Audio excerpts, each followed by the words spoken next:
This is an overview of our Scratch environment. Your first video that you should have watched was the one where we set up our file and share it out into our class studio. This video, let's take a look at the different areas of our Scratch program. Okay. Up along the top, we have our Scratch logo. That always brings us back to the desktop. We have a little world. This allows us to change the language that our program is in. File allows us to save now and save a copy. If you're having trouble and you're losing your work and you don't know what's happening, each day before you close out, click Save to your computer. That will just put a file that is local to your computer that we could always upload back into the program. Under Edit, we have Turn on Turbo Mode, which we don't use, but this little Restore button, if you delete something, that Restore will be live and you can bring it back. Under Tutorials, we have the tutorials for the projects that we create. So Animate Our Name, our Pong game, and our Make It Fly. We use those 3 tutorials. And then under your self-design, you're allowed to use any of the other tutorials to help you get started. Go back. We've already gone over our project name here in the top. We've already shared and we've already seen our project page. Along the right-hand side, we have a little file folder. When we click that, it will bring us to our stuff and we can see all of the things that we've created.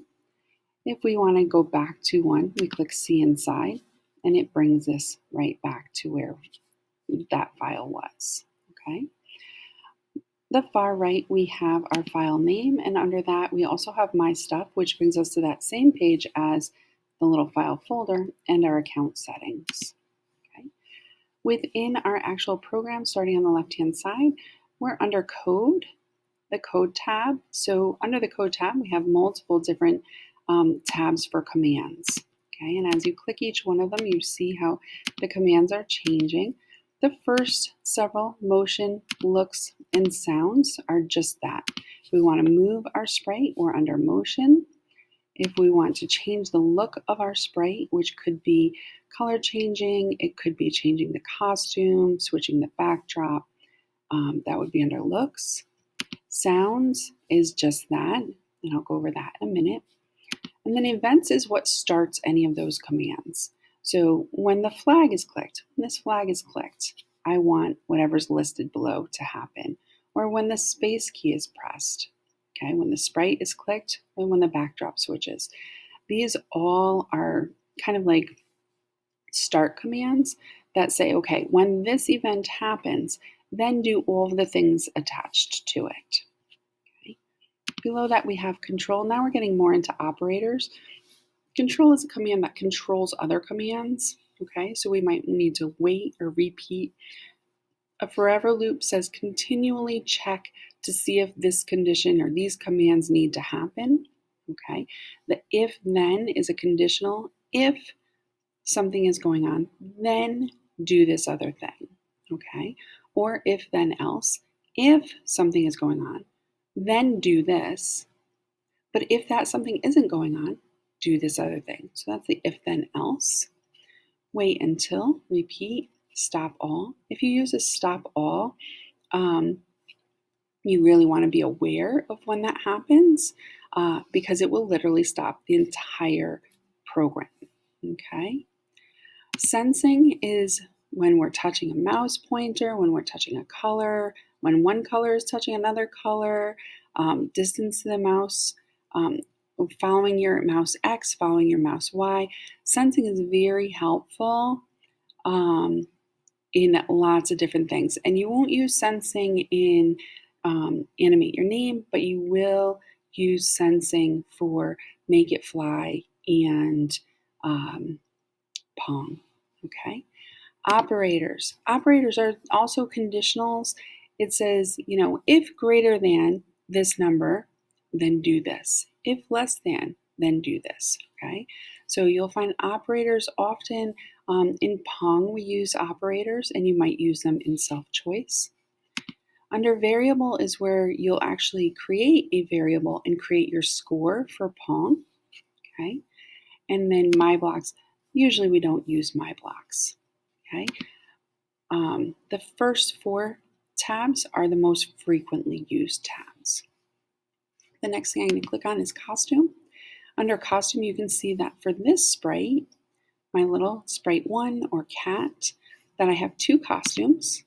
Okay, so if I were to say, let's say, when space is keyed, I want the looks to next costume, and then my control of wait 0.2 seconds, and maybe I would make it move 2 steps. Now if I press my spacebar key, you could see how my costume is changing, and it looks like my cat is walking.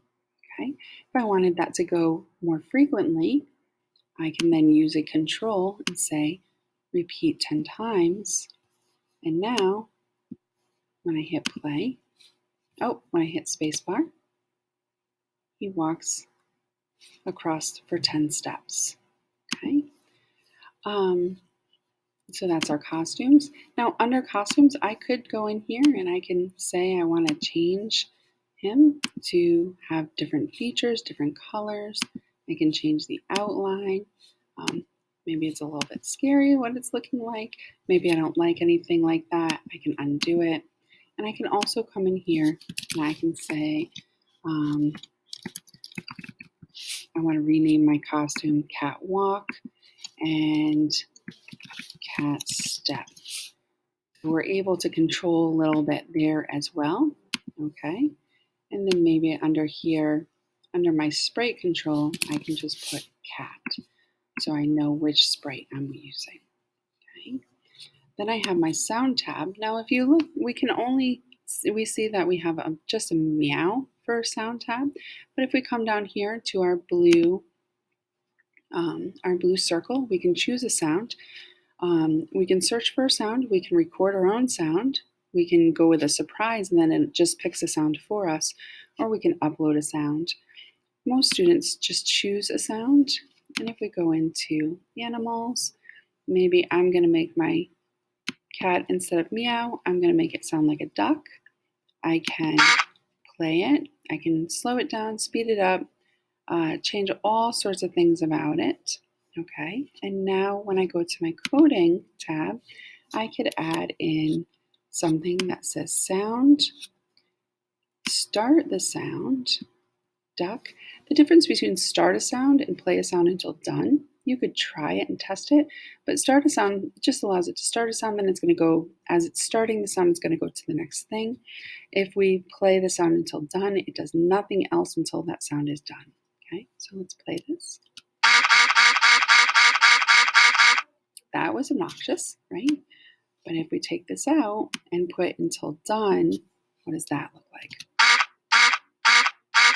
Okay. So you notice that it just goes a little bit slower. With those sounds, you can hear those sounds a little bit easier. Okay. So we're going to be exploring sounds. When you're doing your animate your name, you're going to, before I even get to there, so we've done codes, costume, and sounds. We have our preview pane here in the upper right hand side. Below that, this is our sprite library. These are the different characters that we're using in our program. A sprite is a graphical interface that has coding assigned to it. That is the definition of a sprite. Okay. If I want to add sprites, I'm going to just click again, the little blue button brings up a menu. I'm going to choose a sprite, and I can give my sprite a friend. And since we're going to be doing letters, maybe I'll just take one here. Okay, so now if I'm coding my cat sprite, that has to be highlighted, and then I have my coding. If I'm coding my C sprite, now I have no coding. When I click on it and highlight it, I get a fresh canvas to work on, and I get all of my commands again. Okay, and then I can assign a stage or background. Every project is required to have a background. Okay, and if we click in here, we can see that right now there is no backgrounds. I can click to background next to code, and I can create my own background.